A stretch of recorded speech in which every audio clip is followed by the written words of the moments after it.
3 jours de deuil national décrété par le chef de l'État depuis ce matin en mémoire des victimes du massacre perpétré à Kichuché par les terroristes du M23. Les chrétiens catholiques disent non à la guerre d'agression. Demain dimanche, ils seront tous sur le riz de la RDC pour témoigner leur soutien au FARDC.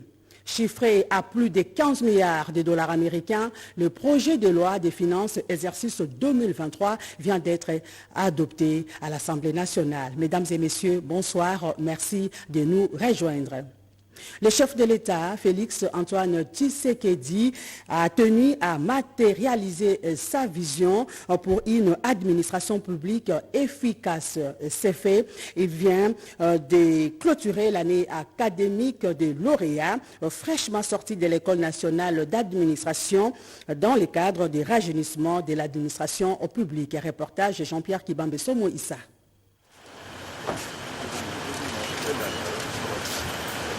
Ils sont au total 97 lauréats de la 7e promotion de l'École nationale de l'administration ENA.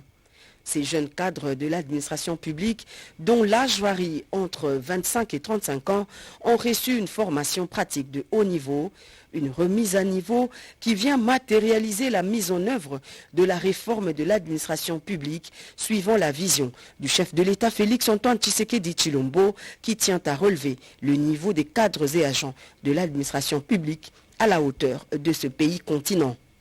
Motif de fierté et de satisfaction pour le vice-premier ministre, ministre de la fonction publique, modernisation de l'administration publique et de l'innovation du service public. Jean-Pierre Liaou s'est dit honoré par la présence du chef de l'État venu présider personnellement cette double cérémonie consacrée à la clôture de la 7e promotion et à l'ouverture de la 8e promotion de cette école professionnelle.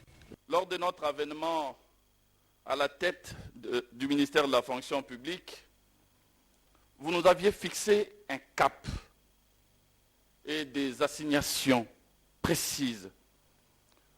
Et parmi ces assignations, les rajeunissements de l'administration occupent une place de premier plan. Vous aviez avec insistance indiqué que ces rajeunissements, vous les vouliez de qualité et ouverts à tous les jeunes de la République. C'est ce que nous sommes en train aujourd'hui de mettre en mouvement.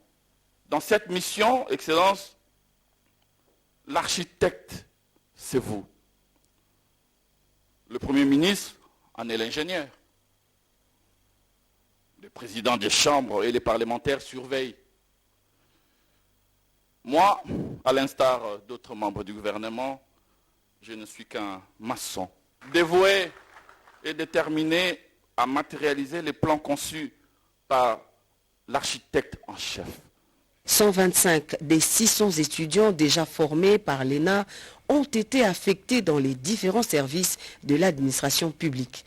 Occasion pour le président de la République de féliciter le vice-premier ministre Jean-Pierre Liaou et d'exhorter les heureux promus à plus d'abnégation et de professionnalisme pour une administration publique dépourvue du tribalisme et qui prône plutôt la méritocratie. L'École nationale d'administration se doit en effet de demeurer cet instrument précieux mis à la disposition du gouvernement pour l'accompagner dans son action en lui fournissant des ressources humaines de haut niveau nécessaires à la conception, à l'élaboration, à la mise en œuvre, au suivi et à l'évaluation des politiques publiques. Chers lauréats, je voudrais profiter de cette tribune pour encourager plutôt le vice-premier ministre en charge de la fonction publique qui vous a d'ores et déjà admis sous statut en vous octroyant chacun un numéro matricule en qualité d'administrateur civil, d'être aussi parvenu à vous trouver plus de 125 postes d'affectation. Les fonctionnaires que vous êtes devenus aujourd'hui ne disposez pas uniquement que de droits. vous avez également des devoirs.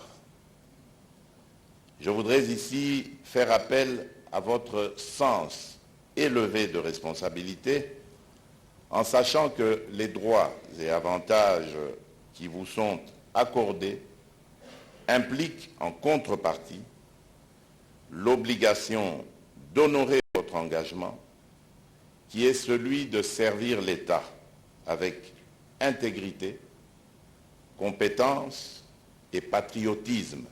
Créée depuis 2014, l'ENA, École nationale d'administration, assure chaque année la formation d'une centaine de jeunes Congolais sortis fraîchement des universités et institutions d'enseignement universitaire pour les convertir en futurs hauts fonctionnaires au sein de l'administration publique congolaise. À l'issue de cette cérémonie, quelques étudiants ont donné leur voix.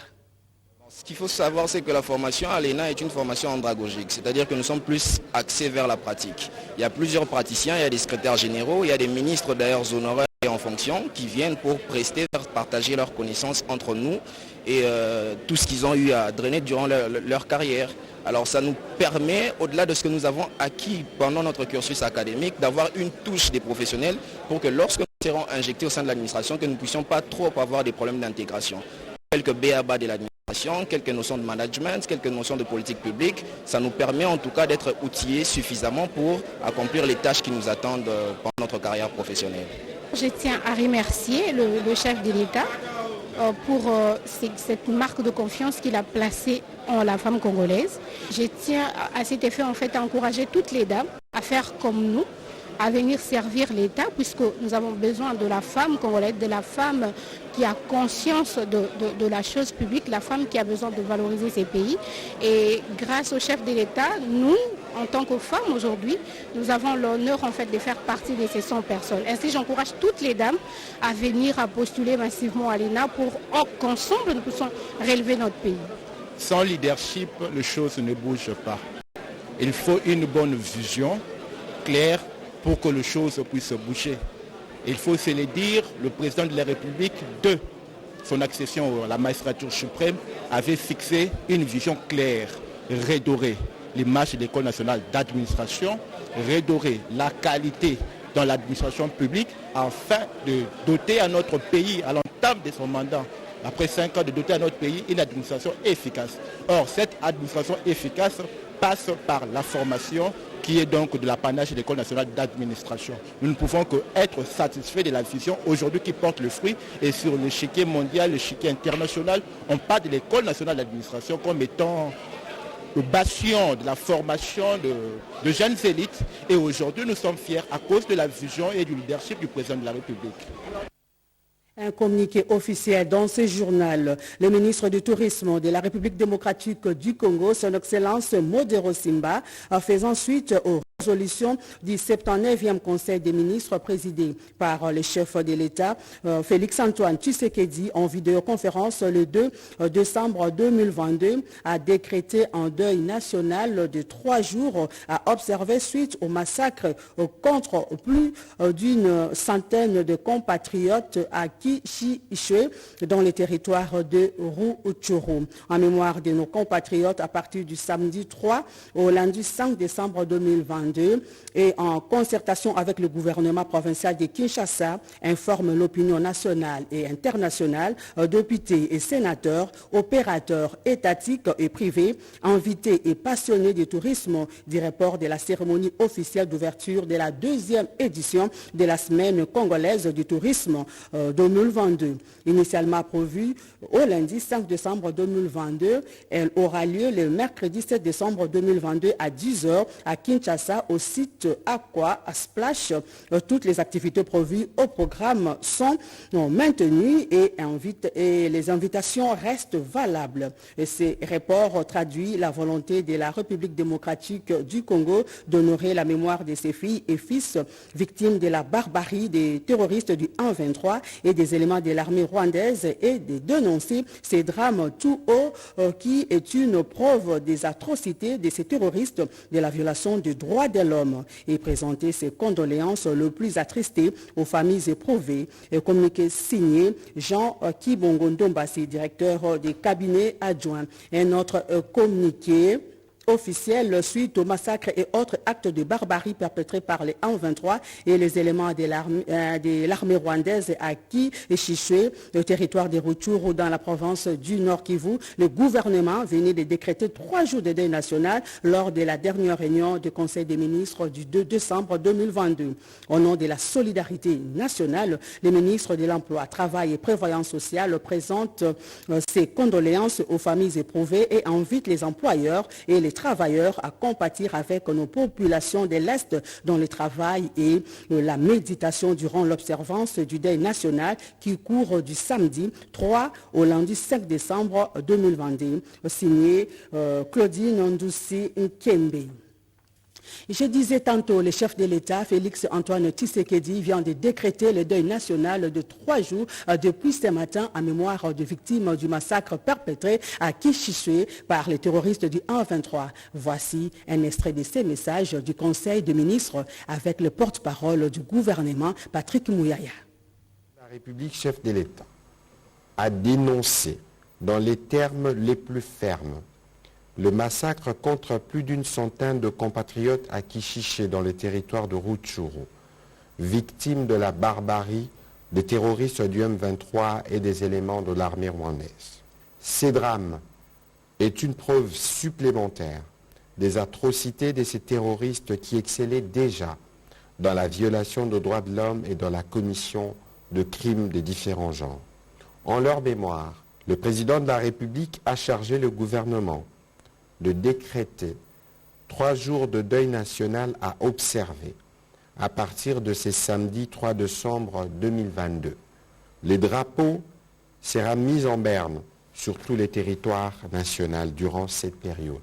Le Premier ministre chef du gouvernement a été encouragé de prendre les dispositions avec les membres du gouvernement concernés pour apporter l'appui aux populations qui ont été touchées par ce massacre. Dans les mêmes ordres, le président de la République a demandé à la ministre d'État, ministre de la Justice et garde de Sceaux, d'ouvrir sans délai une enquête au niveau interne et en même temps d'œuvrer en faveur d'une enquête internationale pour faire la lumière sur ces crimes de guerre commis par ces barbares.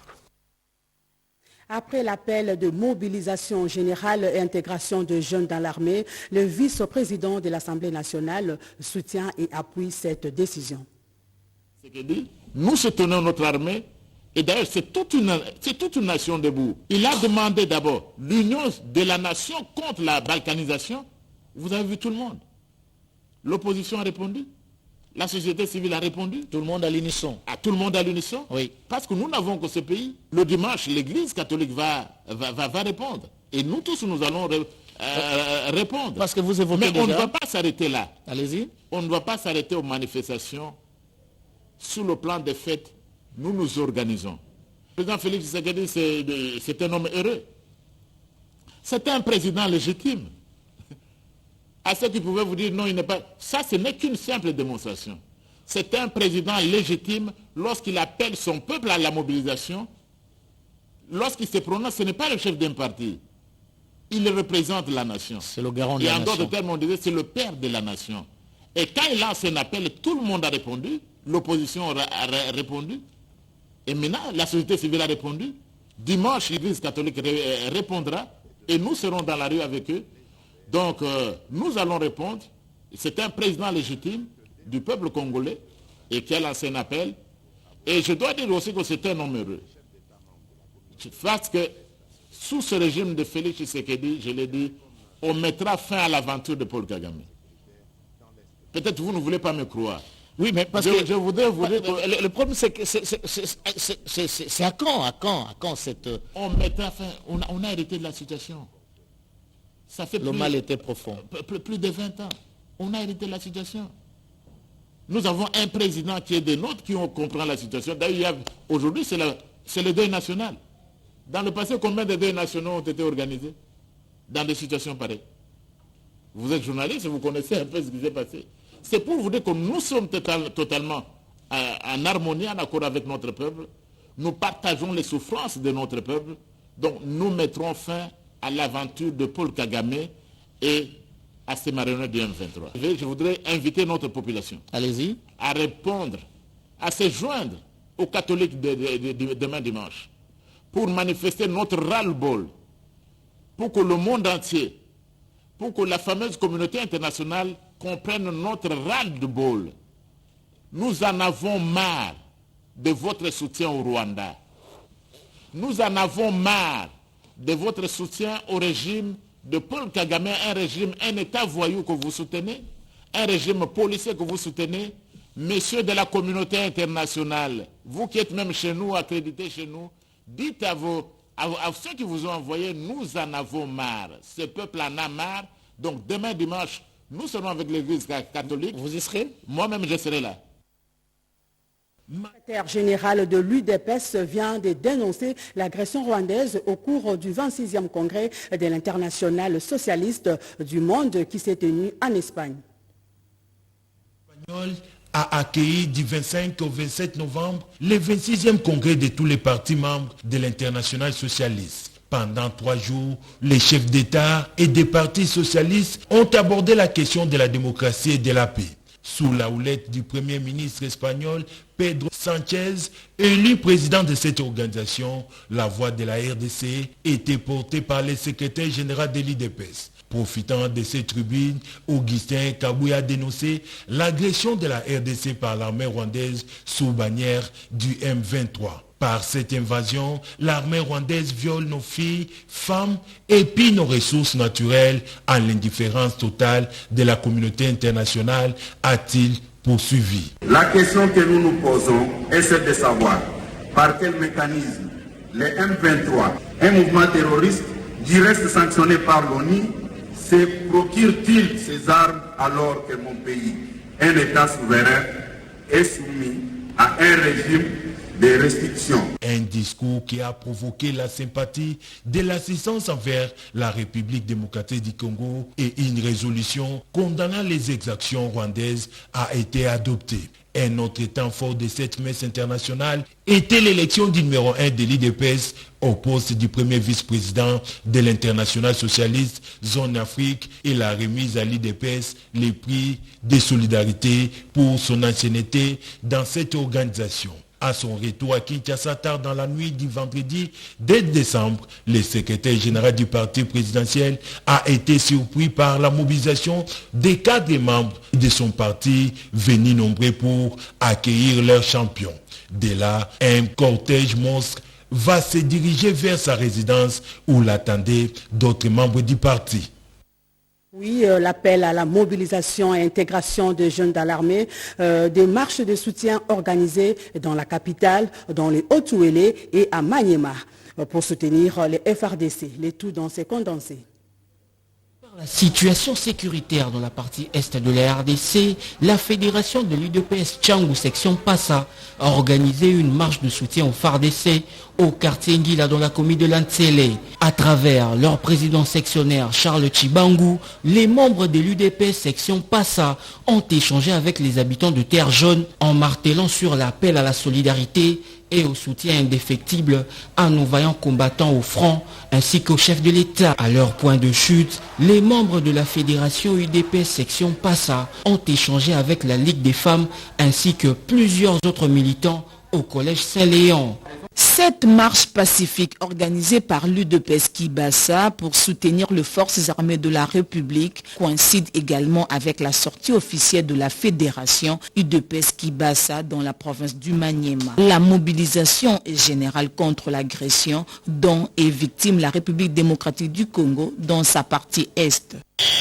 À l'instar d'autres forces vives congolaises, nos compatriotes, membres de la Ligue Mbila, du territoire de Ouattara, la province Haut-Ouélé, ont communié comme une seule personne avec la nation congolaise tout entière autour d'une marche pacifique de soutien au FRDC, à son commandant suprême, le chef de l'État, à travers cette marche motorisée qui est partie du rond-point de la mission Kondroza, en passant par les principales artères de village et les célèbres ronds-points cinquantenaires de Ouattara pour chuter au bureau de l'administration du territoire. Ces compatriotes ont cristallisé ce bel élan patriotique à travers la lecture d'un mémorandum. À la Commission électorale nationale indépendante, le deuxième vice-président était avec une délégation du caucus national du Nord Kivu. Autre détail dans ces reportages. Se montrant très rassurant, le deuxième vice-président de la Commission électorale nationale indépendante a conféré avec une délégation des députés élus de Massissi dans la province du Nord Kivu. Au cours de ces échanges, Didi Manaralinga a apporté des éléments supplémentaires aux préoccupations soulevées par ses interlocuteurs. Nous sommes des élus de circonscriptions avec beaucoup de population, donc beaucoup d'électeurs potentiels. Lorsqu'on a dit que le calendrier pour l'enrôlement des électeurs ne prendra que 30 jours, ça soulevait beaucoup de préoccupations dans les chefs de beaucoup d'électeurs et de nous les députés. On voudrait d'abord venir ici comprendre tout ce qui est tout autour de ces délais et des nombres de machines et des techniques qui seront utilisées pour rassurer la population que tous ceux qui auront voulu être identifiés pendant cette période, ils seront bien identifiés, donc enrôlés pour les élections. Conduite par le député national Jules Mugiraneza Ndizeye, elle a promis mobiliser la population et embarquer dans le train qui emmènera le peuple congolais vers les élections l'année prochaine. La guerre d'agression dans l'est du pays condamnée par l'artiste musicien Maître Gims, ces derniers soutiennent les FRDC. En dénonçant les ennemis de la République, le devoir est sacré pour tout citoyen, surtout en période de guerre.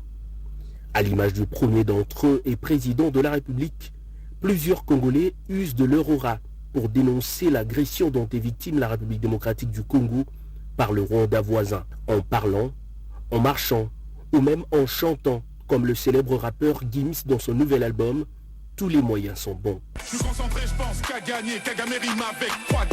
Invité d'une émission télé en France, l'ambassadeur de la culture congolaise Maître Gims a expliqué sa démarche qui contraint les médias occidentaux qui n'osent exploiter le sujet dans leur production. Vous faites rimer Kagame, le président rwandais, et Kouagame.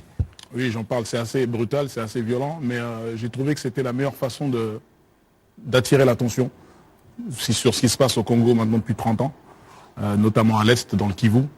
On parle de plusieurs millions de morts, j'ai même pas envie de donner le chiffre, parce qu'à l'heure où on parle, il y a encore des coups de feu, il y a des femmes violées, il y a des enfants massacrés. Ça se passe à l'est du Congo, notamment pour l'or, le coltan et tout ce qu'on connaît. Et le Rwanda a une grande part de responsabilité là-dedans. Donc j'ai voulu attirer l'attention avec ma musique dans mon album, vu qu'aucun média va m'inviter pour parler de ça ou quoi que ce soit. Donc j'en parle dans mon album. Ben là c'est fait. La patrie, on n'en a qu'une seule. Son avenir dépendra de la qualité de graines de patriotisme que chacun aura planté. L'Union des églises indépendantes du Congo soutient les FRDC à travers un message de solidarité de son représentant légal Léonard Matebwe. Lancé par le président de la République, le représentant légal de l'Union des églises indépendantes du Congo, UEIC, en trouve la pertinence. Son éminence, Léonard Matebwe Lambalamba, exhorte les uns les autres à l'amour et à l'unité. Même le chef de l'État, un jour il a dit, j'ai dédié ces pays entre les mains de Dieu. Et ce que je n'ai jamais compris, les hommes de Dieu n'ont pas examiné la profondeur du message pour comprendre. Il a remis les pays entre les mains des serviteurs de Dieu. Voilà pourquoi je dis, priez pour ces pays, priez pour nos forces armées congolaises qui sont au front, prions pour le chef de l'État, unissons-nous, allons jusqu'au bout. Dans sa casquette du coordonnateur de rassemblement des enfants de Dieu pour la transformation du Congo, il interpelle ses pairs en ces termes. Certes, l'Église est l'œuvre de Dieu, mais son organisation dépend aussi du pouvoir public, d'où le respect des dispositions réglementaires. Il faut que l'opinion retienne que le ministère de tutelle, le ministère de Justice reconnaît que l'actuel président de l'Union des Églises indépendantes du Congo, c'est l'archevêque Lambalamba. Avec ce message, l'UEIC apporte sa contribution dans la restauration de l'unité nationale. Vous suivrez à l'issue de ces journaux l'intégralité de ces messages. Chiffré de plus de 15 milliards de dollars américains, le projet de loi des finances exercice 2023 vient d'être adopté à l'Assemblée nationale. Sur 402 honorables députés qui ont pris part au vote, 402 députés ont voté oui. Aucun n'a voté non. Aucun non plus n'a voté abstention. En conséquence, l'Assemblée nationale adopte le projet de loi de finances de l'exercice 2023. Il sera transmis au Sénat pour un examen en seconde lecture.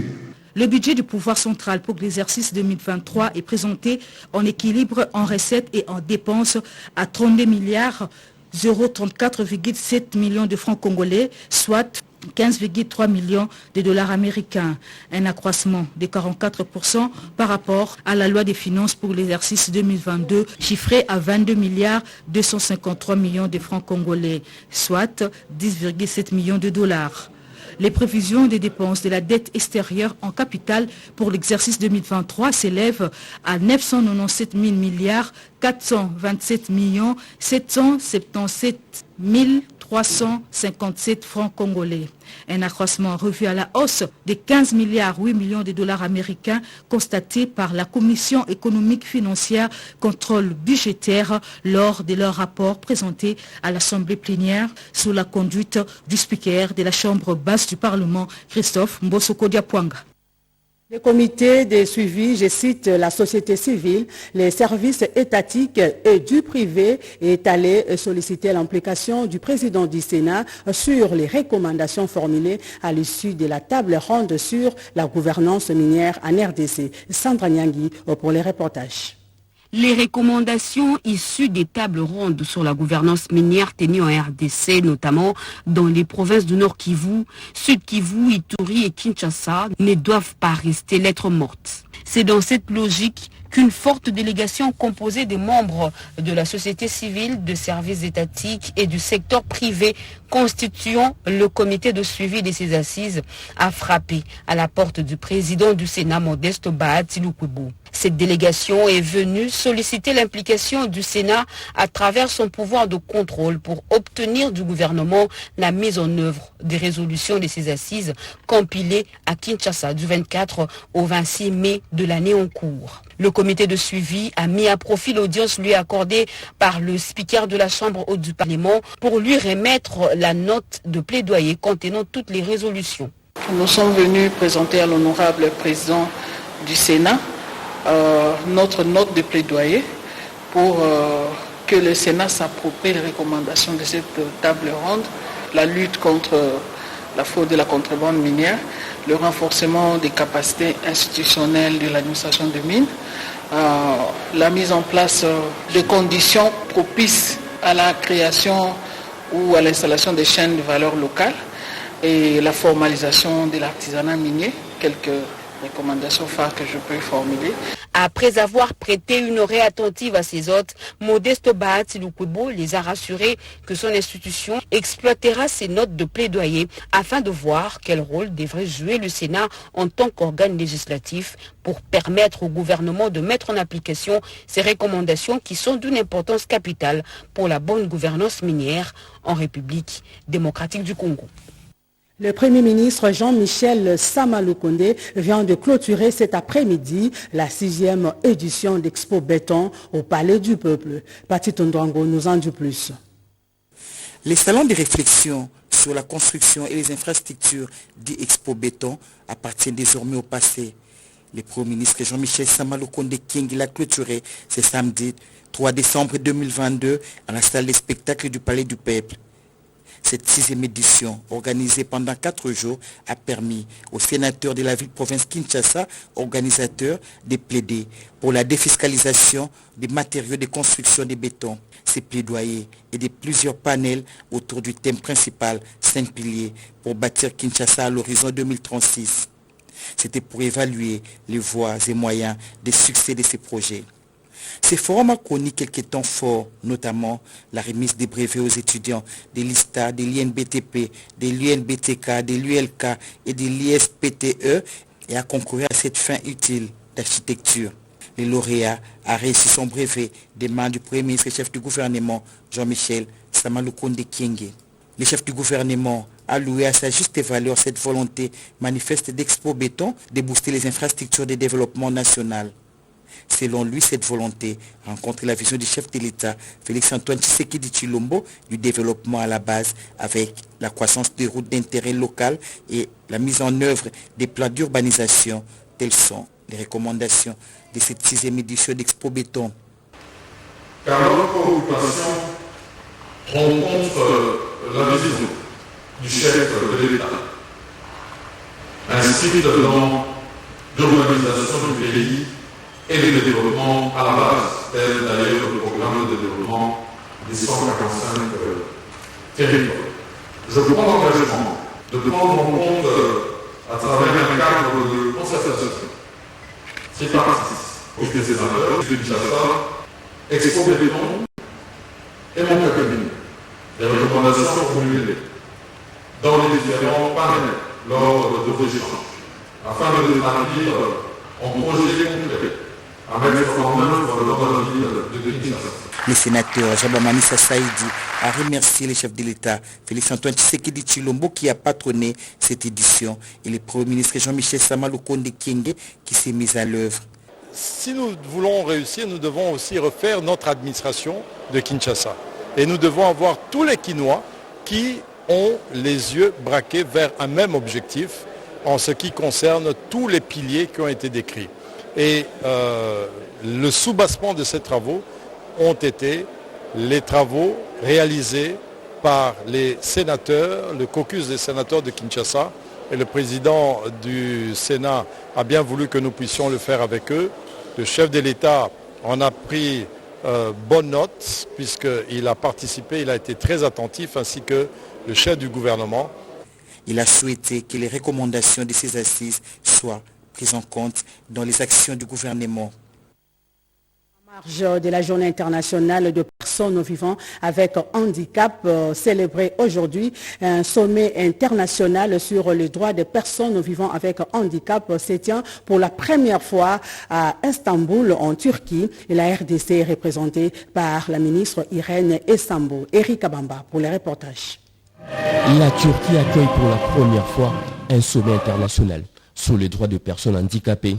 Un sommet organisé à l'occasion de la célébration de la Journée internationale des personnes handicapées commémorée le 3 décembre de chaque année. Irène Essambo Diatta, ministre de personnes vivant avec handicap et autres personnes vulnérables, a porté la voix de la RDC à ses assises aux côtés des autres personnalités du monde. Dans son speech, la représentante de la RDC a démontré tous les efforts consentis par le chef de l'État pour promouvoir les personnes vivant avec handicap. Une démonstration qui a valu à Félix-Antoine Tshisekedi un trophée de mérite. Trophée remis à la ministre des tutelles pour la matérialisation de cette grande vision. President of the Republic, Head of State, who in his vision of social inclusion. Moment favorable pour Irène Essambo Diatta, du haut de cette tribune, de lancer un message fort à l'endroit de la communauté internationale pour l'agression du M23 soutenue par le Rwanda dans la partie est de la RDC. Contrairement aux habitudes, cette édition sera célébrée en toute méditation pour être en union de prière avec toute personne vivant avec handicap victime des affres de la guerre d'agression rwandaise dans la partie est de la RDC. International des personnes vivant avec handicap, toujours occasion pour les coordonnateurs des rassemblements des yeux, des sans-yeux, Prosper Moukoulomania, de plaider pour une soutenance particulière pour les handicapés vivant dans l'est du pays. Reportage Yolande Voka. Des sons pour les personnes handicapées. C'est le thème choisi cette année pour célébrer les personnes vivant avec handicap dans le monde.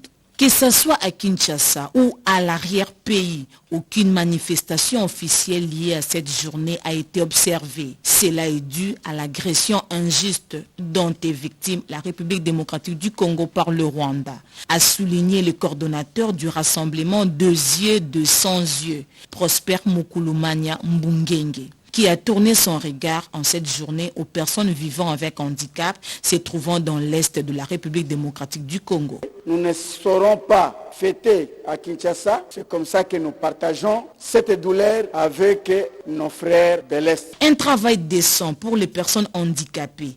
Ici, le coordonnateur du rassemblement Deux yeux, 200 yeux met un accent particulier sur la mendicité. Nous, personnellement, nous ne condamnons pas la mendicité, puisqu'il y avait manque d'un cadre d'encadrement des personnes handicapées. Voilà que le ministre vient de se saisir, le ministre de la fonction publique. Donc cet arrêté-là va permettre à ce que nous créions plusieurs postes qui vont permettre à ce que nous puissions employer les handicapés qui méritent. La journée de personnes vivant avec handicap est célébrée chaque 3 décembre. Et cette année, elle se déroule dans un contexte particulier de la résurgence de la guerre dans le Nord Kivu. Journée mondiale de personnes vivant avec handicap célébrée également dans les Olomami. Images et commentaires. En présence du vice-gouverneur Martin Loueka, le membre de son gouvernement, les personnes vivant avec handicap, qu'une messe d'action de grâce a eu lieu dans la paroisse Sainte-Thérèse de l'église catholique. C'est là à l'occasion de la journée internationale des personnes vivant avec handicap. Dans son homélie, l'officiant du jour a invité tout le monde à considérer les personnes vivant avec handicap afin de les favoriser à l'intégration et à l'accès à la vie économique, sociale et politique. À l'occasion de cette journée internationale dédiée à la personne handicapée, journée que nous célébrons dans des circonstances toutes particulières où une partie de notre pays est confrontée à une guerre d'agression par les M23. Je salue cette journée qui se veut une affirmation de la citoyenneté de la personne vivant avec handicap, à l'instar d'autres personnes, non seulement la reconnaissance et la promotion de ses droits, mais aussi pour sa pleine participation dans les différents domaines de la vie. Juste après ces cultes d'action de grâce, Massi Masengo, commissaire général ayant les personnes vivant avec handicap, dans ses attributions, a remis à chacun les vivres et les non-vivres. C'est là, au nom du gouvernement provincial du Olomami, que dirige Yumba Kalenga Mushimbi. Cette fois, nous allons parler de la journée de l'abolition de l'esclavagisme avec notre confrère Rodé Panda, célébré le 2 décembre de chaque année. L'esclavage, c'est toute forme de traite des personnes humaines soumises à des travaux forcés, les mariages forcés, les enrôlements dans les forces armées pendant la rébellion ou le terrorisme. L'esclavage est donc prohibé suivant la Convention des Nations Unies du 2 décembre 1949 proclamant la journée mondiale de lutte contre l'esclavage. À l'occasion de cette journée du 2 décembre, Agence pour la prévention et la lutte contre la traite des personnes par les biais de son coordonnateur invite les Congolais à demeurer vigilants et dénoncer la pratique d'esclavage qui touche principalement les femmes et les enfants très vulnérables. Surtout en cette période que la RDC fait face à l'insécurité dans la partie Est. L'abolition de l'esclavage et de la traite des personnes. C'est une question qui intéresse directement et substantiellement l'Agence pour la prévention et la lutte contre la traite des personnes. Et lorsque nous commémorons cette journée du 2 décembre sur le plan international, cela rappelle en fait en 1949, l'Assemblée nationale des Nations Unies, par sa résolution numéro 317, avait voté une convention visant l'abolition de l'esclavage, donc nettement la prévention et la répression de la traite des personnes et aussi la répression de l'exploitation sexuelle. Nous avons, dans le cadre de l'agence, mis à l'actif de la population le numéro vert, c'est le 129. D'autant plus que la constitution de la RDC interdit l'esclavage, la RPT encourage la population à demeurer vigilante. Une des exigences du Fonds monétaire international est satisfaite par le gouvernement de la RDC. Le contrat signé par le groupe Ventura a été publié et les auteurs de la société civile étaient présents à la cérémonie présidée par les ministres des Finances. C'était une exigence pour le Fonds monétaire international, la publication officielle de l'accord entre le gouvernement de la République démocratique du Congo et le groupe Ventura de Dan Gettler. Désormais chose faite, le ministre des Finances Nicolas Kazadi a présidé la cérémonie à laquelle toutes les organisations de la société civile intéressées par la question ont été conviées pour cette présentation. Conformément aux engagements que nous avons pris avec l'ensemble de nos partenaires, mais aussi, bien entendu, conformément à la loi, nous sommes en mesure de rendre public cet accord de février 2022 afin que tout le monde se l'approprie et que tout le monde en comprenne le bien fondé. Un seul objectif conduit cet accord, c'est de récupérer nos actifs, de les mettre en activité et de nous permettre d'aller de l'avant dans la poursuite de notre développement. Ce que nous voulons, et c'est d'ailleurs l'esprit de la gouvernance du président Félix Tshisekedi depuis le début, et ce qui vient de se faire avec Dan Gettler est un bon exemple. Par cette présentation, le gouvernement de la République a levé tous les obstacles sur la transparence dans le secteur minier, qui s'est présenté comme une épine dans la marche du programme avec le Fonds monétaire international. À peine est-il entré en fonction que le directeur général de l'ARCP s'est mis au travail. Il a réservé sa priorité au partenariat congolais, la FEC. Il s'agit d'une première rencontre entre les nouveaux DG de l'autorité de régulation de la sous-traitance et le comité national de la Fédération des entreprises du Congo FEC. Satisfait de cette nomination, Albert Yuma, qui conduit toute une délégation, reconnaît que le nouveau DG maîtrise mieux ces secteurs. Moi, je suis très à l'aise d'avoir aujourd'hui comme partenaire de la FEC un DG qui lui-même était d'abord un opérateur économique et qui comprend les problèmes et les priorités du secteur privé. Avec Miguel Katem, DG de la RSP, c'est donc un nouveau vent qui souffle à l'autorité de régulation de la sous-traitance dans les secteurs privés. L'ARSP joue un grand rôle dans le développement de la classe moyenne, la diversification de l'économie et l'industrialisation. Tous les pays qui se sont développés par l'industrialisation. Nous avons les mines aujourd'hui, mais si les mines terminaient demain, qu'est-ce que nous allons faire? C'est le temps aujourd'hui de pouvoir aider notre population à diversifier son économie et ça va nous servir de socle pour l'avenir économique de notre pays. Le nouveau DG de l'ARSP vient pour concrétiser les vœux du chef de l'État Félix Antoine Tshisekedi Tshilombo de créer des millionnaires congolais. Après leur nomination par ordonnance présidentielle, les membres du comité de gestion des Trans-Académia ont tenu leur première réunion du conseil d'administration. Ils ont projeté le budget des démarrages et le plan de mise en circulation de bus. Rikin Josie pour les commentaires. Le transport pour les étudiants. En République démocratique du Congo, l'imminence s'annonce pour la mise en circulation des bus Trans-Académia. Projet social initié depuis janvier 2022 avec la remise des 100 bus par le chef de l'État Félix Antoine Tshisekedi Tshilombo. C'est pour soulager les mouvements des étudiants à travers le territoire national et pour accélérer ce processus, aussitôt nommés, les mandataires des Trans-Académia viennent de tenir leur première réunion du conseil d'administration sous la présidence du PCA Trésor Mpoyi Barouani. Le chef de l'État nous a offert à nous l'opportunité en tant que jeunes de diriger cette grande institution. L'objet de notre toute première réunion, c'était l'élaboration et l'adoption de notre budget de démarrage. Notre priorité est de recevoir un deuxième lot de 120 bus qui arrivera incessamment et organiser l'installation de Trans-Académia comme institution ici à Kinshasa et dans les différentes provinces. C'était avec la participation du directeur général des Trans-Académia, Georges Ongelo Danga, son directeur général adjoint Makengo Makamu José et de 2 administrateurs. Cette équipe aura également, entre autres missions, de mettre en place un chronogramme sur le déploiement des Trans-Académia à travers le pays. Je vous convie à suivre à présent cette déclaration des étudiants de l'Institut supérieur du commerce. Ces derniers condamnent l'incivisme. Après la réunion d'urgence du comité de gestion de l'Institut supérieur du commerce IEC, convoquée par le directeur général, le professeur Émile Ngoïka Songo, sur la falsification des bordereaux académiques par les personnes sans éthique. Cette fois-ci, c'est avec le président de la délégation des étudiants, Focus Mawesi, qui monte au créneau pour dénoncer encore une fois de plus cette pratique contraire aux mœurs et qui n'honore pas les étudiants.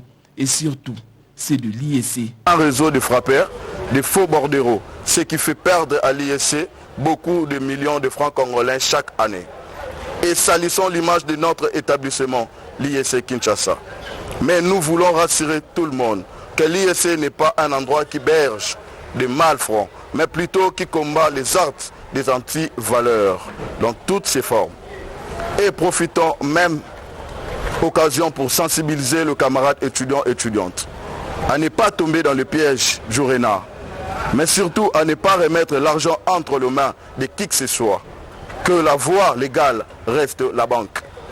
Les mesures ont été prises par le comité de gestion qui est chapeauté au professeur ordinaire, le directeur général Émile Ngoïka Songo. Il est allé réconforter moralement les retraités de l'ex-ONATRA expulsés dernièrement de leur habitation. Elle, c'est la ministre d'État Adèle Kainda.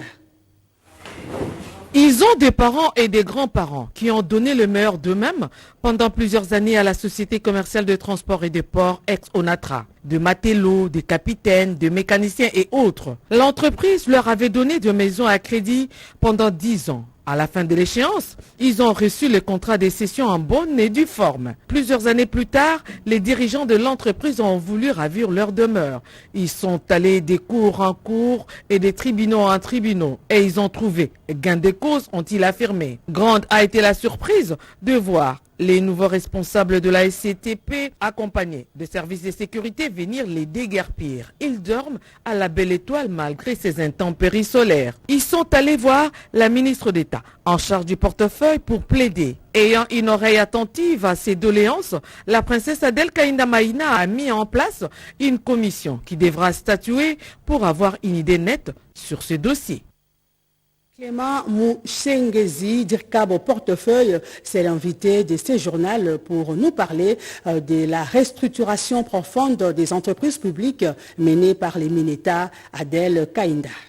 Madame la ministre du portefeuille, quand elle est entrée au pouvoir en 2021, elle a commencé par une revue de portefeuille pour comprendre ce qui a fait un état des lieux et commencer à appliquer la thérapeutique pour chaque entreprise. Alors, ça qui concerne la cominière, c'est une entreprise du portefeuille avec 90% pour l'État et la CNCS 10%. Alors que la cominière, quand elle a été créée, elle n'avait pas de financement. Donc elle a commencé à signer des partenariats avec d'autres partenaires. Donc c'est comme ça que la cominière a créé un partenariat avec d'autres partenaires pour aider à développer certains gisements miniers.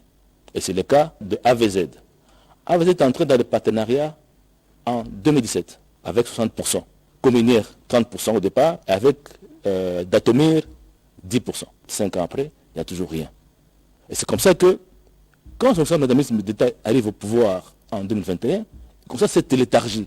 Alors, elle a pensé qu'il fallait donner un autre rythme à cette entreprise pour que ce projet puisse être redynamisé, puisse avancer. Les gens viennent en spéculation, ils lèvent les fonds en international et ils partent avec, ils s'enrichissent.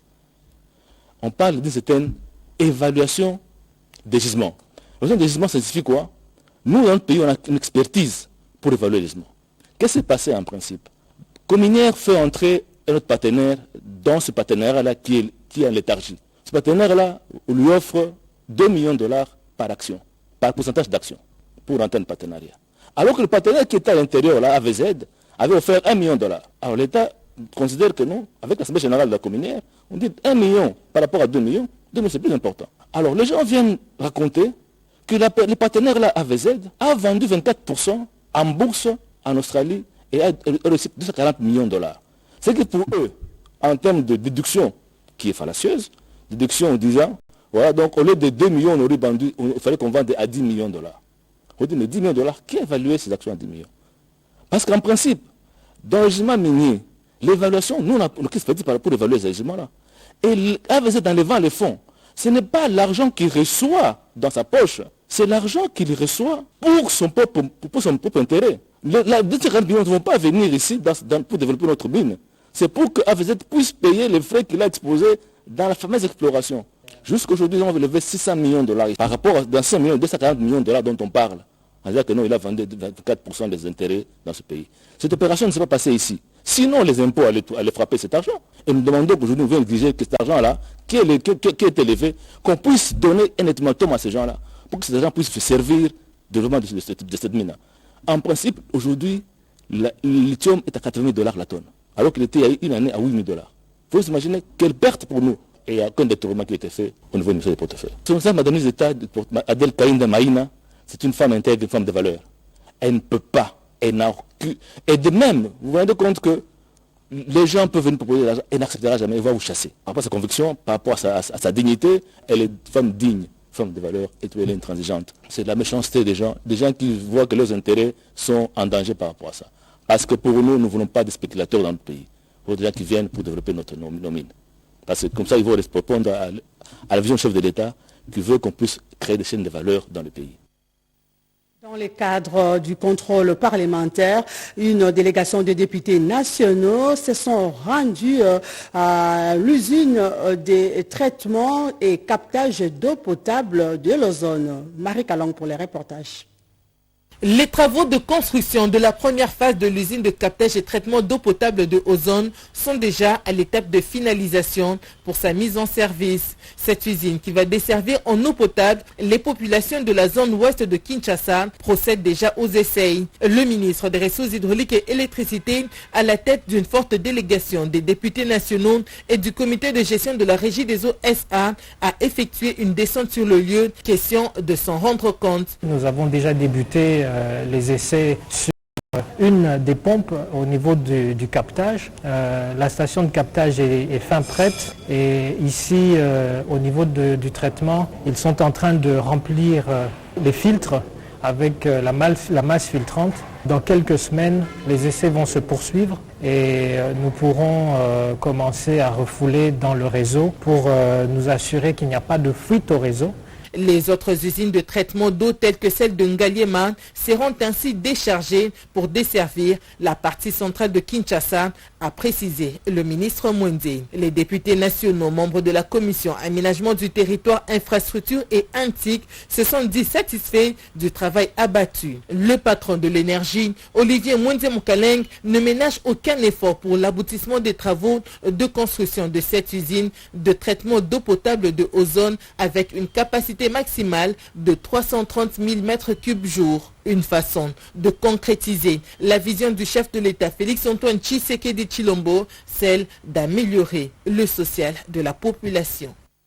La ministre provinciale de l'énergie et le représentant de la société hydraulique solaire ont visité les terrains qui va abriter la centrale photovoltaïque à Kisangani. Junior Yangumba pour les reportages.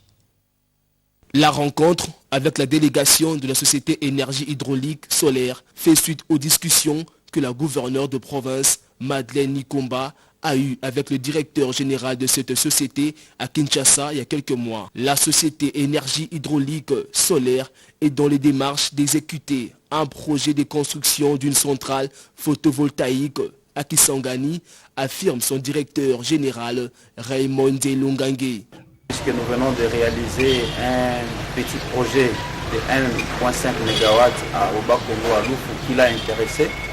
C'est comme ça que nous avions conclu de passer ici à Kisangani, voir la faisabilité de ces projets ici à Kisangani pour construire une centrale solaire de 50 MW. Pour l'audience, Madame la gouverneure de province met la délégation de la société énergie hydraulique solaire à la disposition de la SNEL et du ministère provincial de l'énergie afin d'avancer rapidement pour la mise en œuvre de ce projet. Le ministre de la Recherche scientifique a assisté à la projection d'un mini-fusée au terrain de Lagombe. Autre détail avec Marie Kalong.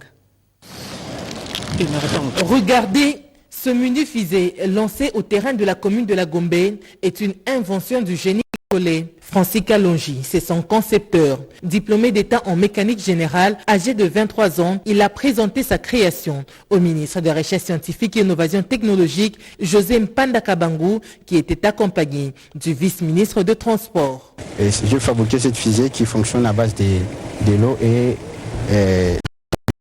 nous sommes en train de chercher comment nous pouvons installer notre notre satellite. C'est les fusées qui amènent les satellites et déposés. C'est un propulseur des satellites. Cet esprit de créativité mérite un encadrement et soutien du gouvernement de la République. Maître José Mpanda Kabangu ne cesse d'encourager la jeunesse dans la vision du chef de l'État, l'a réaffirmé, séance tenante à l'équipe du Centre national de télédétection en présence du président du conseil scientifique. Il sera engagé, il sera parmi vos agents.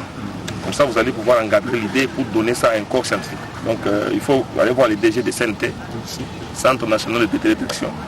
Quand on aura donné corps à ça, à ce moment-là, le gouvernement va pouvoir suivre pour voir qu'est-ce qu'on peut faire, y mettre un peu de moyens, voir de quelle manière il faut faire. Mais il faut d'abord que ça prenne les corps scientifiques.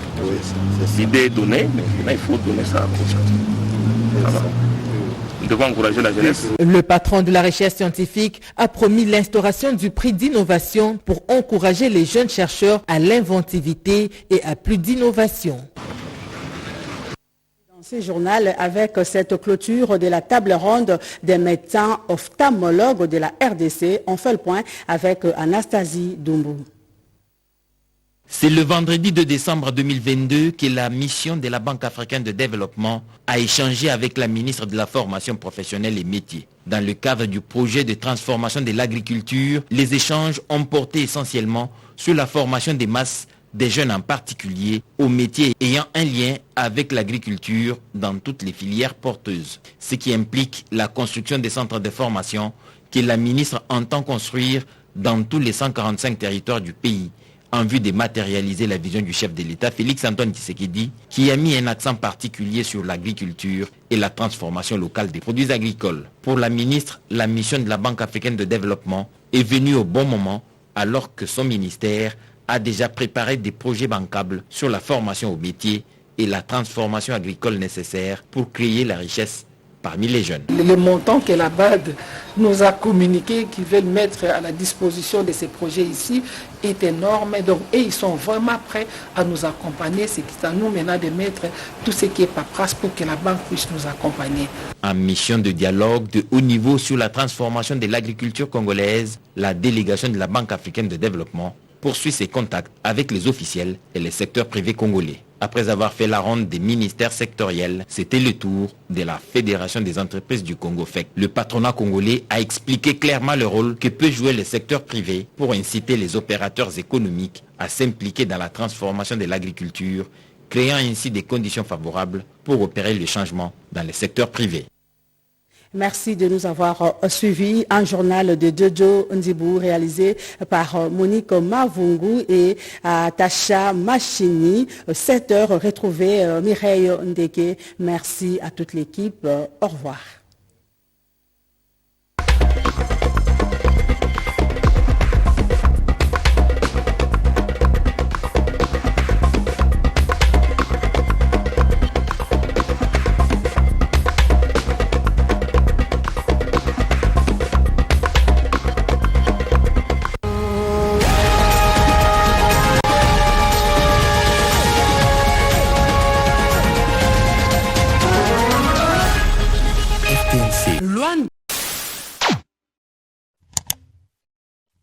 Africa cool, et abena cool, Africa cool, abena cool, le quoi cool matopi. Enfin, toujours,